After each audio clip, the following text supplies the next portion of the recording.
for the healthcare section,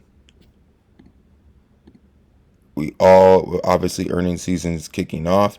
We got January or July 29th with Merck, which, we still got a couple of weeks, so it's not that important.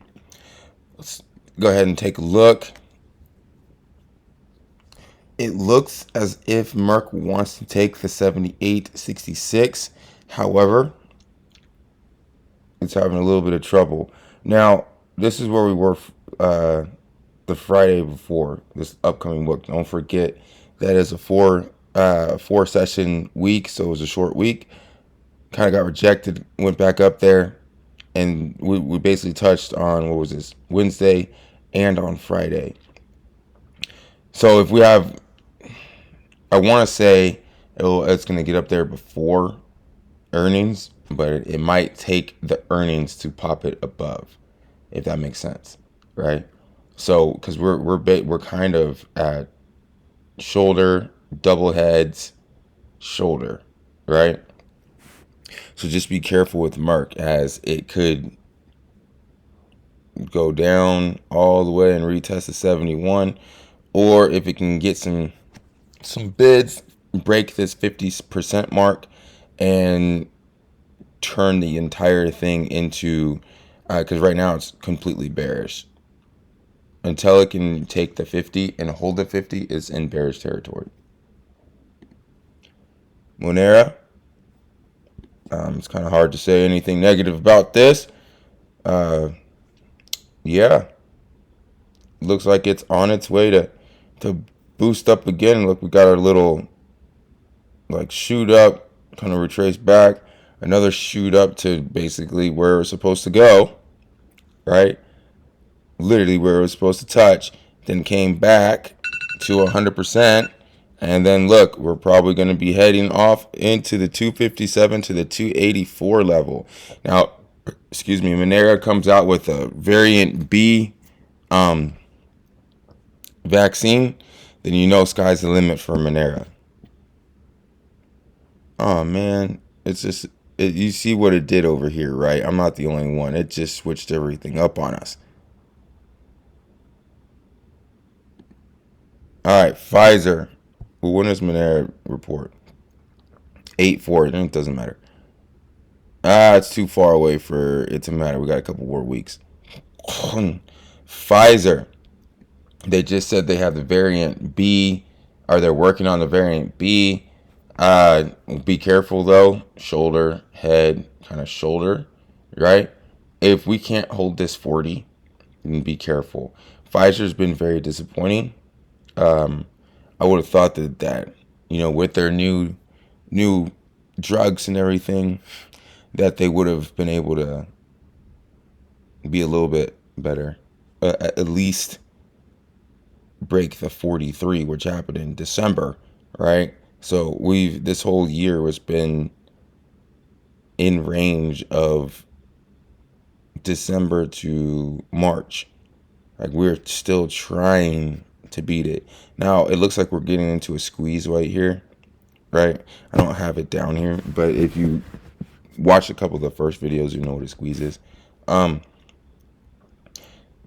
I said, it looks like we're in a squeeze. If we can continuously make higher lows, right? So let me show you what I'm talking about.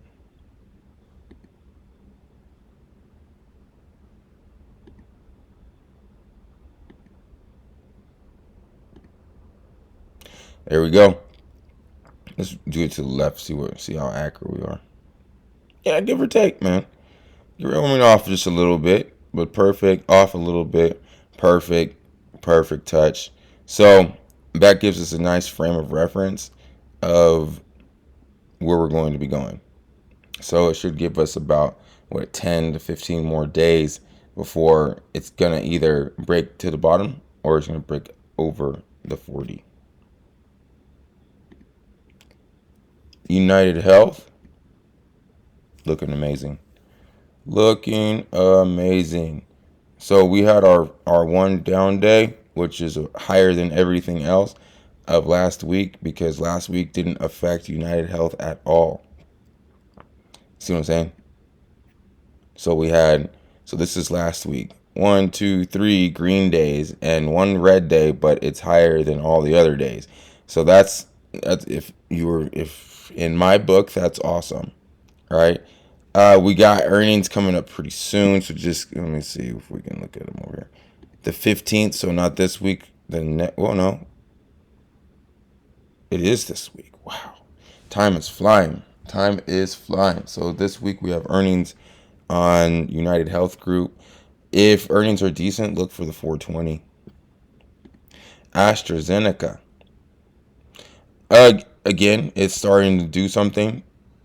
This is our 4 days, 1, 2, 3, 4, which makes sense. We went to resistance and we kind of got destroyed. Now, where did we go? Right here, which is a nice support level. Remember, resistance turns into support. So right here, if you want to be aggressive, go ahead, pick up a little bit right here, but with a defined target below this blue line, whatever, teal, whatever it is, 57.60. Johnson and Johnson. They had they were in the news a little bit with a little bit of negativity, but it looks like they've pulled it all back. And since I think it was 2 weeks ago they were in the news, so maybe right around here or this fall right here. But look what it did. It hit where it's supposed to do, got terrible news, and now it's climbing itself back up there. Watch the volume. If they get good news, then we're headed out to the 76. No problem. Remember, the high is the 73. We are knocking on the door. ABBV. Hold on. The 14th. So we got 2 days before a report. Oh, this has been on a tear since 111. I mean, mind you, it's not our banking stocks where it's moving 100 points in an hour. However, this is a decent move. 111 to 116, all straight green days. Last week did not affect them at all. Where did we get stopped out? Yeah, it makes sense. We got stopped out basically right here. Yeah, watch earnings. They're coming up this upcoming week. Where's it? Oh, unlock, man. What are you doing? I'm in the middle of class.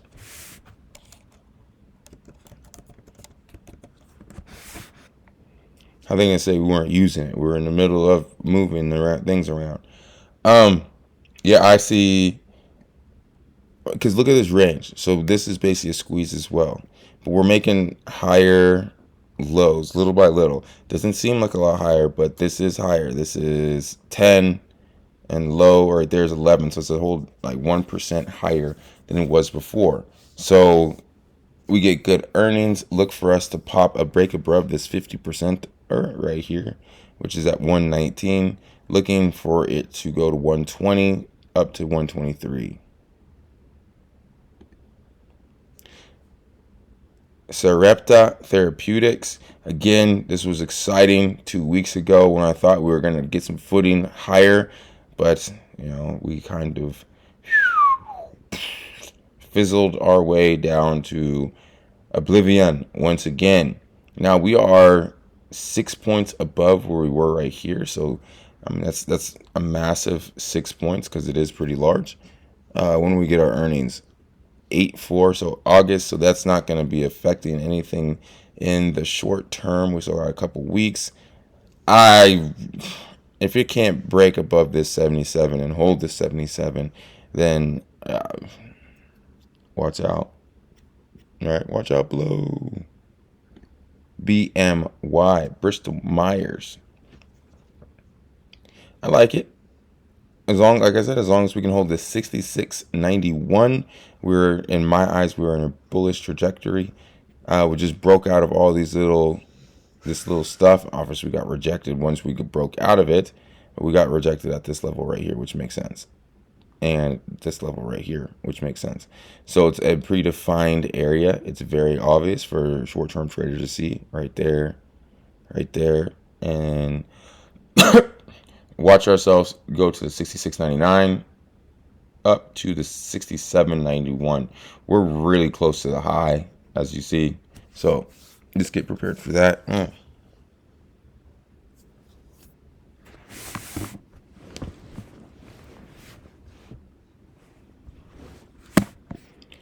All right, we got Gilead or Gilead. We're still in the range. If you see, look, we are literally 1, 2, 3, 4. So this is last Friday. Yeah, we're in range. It stays above the 66.77. Very positive for us. I enjoy that. That's just showing me it's a higher probability that's going to break out of this little triangle to the upside. So just be careful. But if it does break to the upside, when are earnings? 729. It's probably going to break out before the earnings call. So just be careful. Last earnings we were at 219. Got a nice pop and then drop. Then we got a 208, a pop, and a half of a drop. But we've had 2 pops right after earnings. Does it last very long? This one lasted pretty long. This one, no, it didn't last. It lasted a day. So let's be careful. Earnings season is among us, and good luck and happy trading.